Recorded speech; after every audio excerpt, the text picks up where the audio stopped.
بسم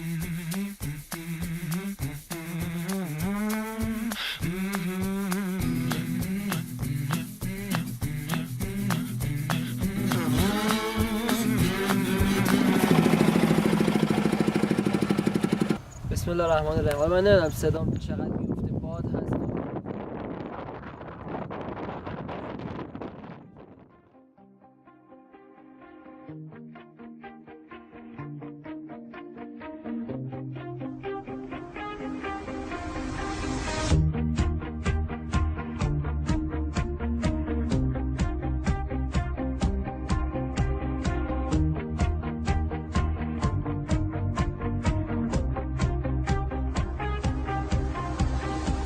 که ما قرارش عکاسی بکنیم 2-3 روز پیش چرخاش قفل کرد و قرار شد این دنده عقب بیاد که بچرخه، یه دفعه تو گل گیر کرد، گلی که حالا بارونه چند شب پیش.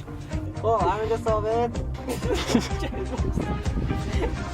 من همون لنه کوفتی جا نمیشه.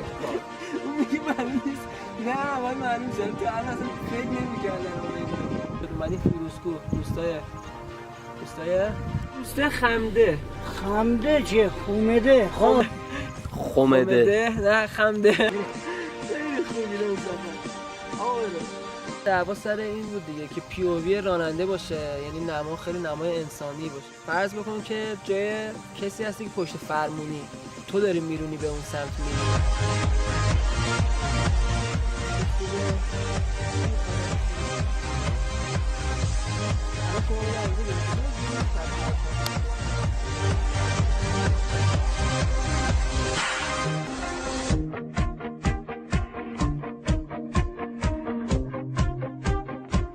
قابلیت نورپردازی محیطی نداشتیم، اینجا الحمدلله بود.